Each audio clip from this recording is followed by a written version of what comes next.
দেশে আসলে হচ্ছে কি? আগামী ফেব্রুয়ারিতে কি জাতীয় সংসদ নির্বাচন অনুষ্ঠিত হবে? না হচ্ছে না? ডক্টর ইউনূস কি দীর্ঘমেয়াদে ক্ষমতায় থেকে যাবেন, নাকি নির্বাচন দিয়ে তিনি রাজনৈতিক সরকারের হাতে ক্ষমতা হস্তান্তর করে চলে যাবেন? এর কোনো কিছুরই সঠিক উত্তর কারো কাছে মিলছে না। কেউই বলতে পারছেন না যে ভবিষ্যতে দেশে কি হবে। তারেক রহমান বিএনপির ভারপ্রাপ্ত চেয়ারপারসন, তিনি আজকে বলেছেন যে বিএনপির বিজয় ঠেকাতে নানান ধরনের অপকৌশল হচ্ছে, অপপ্রচার হচ্ছে। আবার মির্জা ফখরুল ইসলাম আলমগীরও বলেছেন যে অপশক্তি, দেশবিরোধী অপশক্তি যারা, তারা তৎপর হয়ে উঠছে। এর আগে মির্জা ফখরুল বলছিলেন যে বর্তমান অন্তর্বর্তীকালীন সরকারের প্রধান উপদেষ্টা তিনি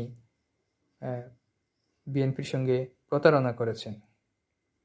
অন্যদিকে জামায়াতও এই যে অন্তর্বর্তী সরকারের প্রতি কিন্তু বাঁকা দৃষ্টিতে কথা বলছে, তারাও দোষারোপ করছে অন্তর্বর্তী সরকারকে। এছাড়া এই যে শাপলা নাটক যেদিন গত কিছুদিন ধরে আমরা যে দেখে আসছিলাম, সেই শাপলা নাটকেরও অবসান হয়েছে। যে সরকারের আশীর্বাদপুষ্ট দল এনসিপিকে শাপলা কলি দেওয়া হয়েছে। তারা সেই শাপলা কলিকে সাদরে গ্রহণ করেছে। যদিও এর আগে শাপলা প্রতীক এবং অন্যান্য প্রতীক নিয়েও নানা ধরনের বাহানা হচ্ছিল। আসলে সব মিলিয়ে পরিস্থিতি একটা গোলাটে অবস্থার মধ্যে আছে। অনেকেই আশঙ্কা করছেন যে ফেব্রুয়ারিতে নির্বাচন হবে তো, আর নির্বাচন হলে কারা বিজয়ী হবে।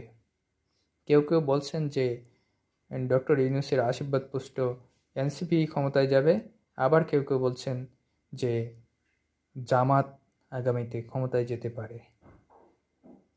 কেউ বলছেন যে বিএনপির অনেকটাই যাওয়ার সম্ভাবনা ছিল ক্ষমতায় এতদিন পর, কিন্তু বিএনপির যে লাতিপাতি নেতা থেকে শুরু করে শীর্ষ পর্যায়ের অনেকেই চাঁদাবাজি সহ নানান অপকর্মে জড়িয়ে পড়েছেন, এবং তাদের এসব অপকর্ম দেখে লোকজন অনেকটা ভোটারদের মাঝে একটা সন্দেহ সংশয় দেখা দিয়েছে যে তারা এখনই ক্ষমতায় যাওয়ার আগেই যদি এত বিদ্রূপে কথা বলে, এত চাঁদাবাজি সহ নানা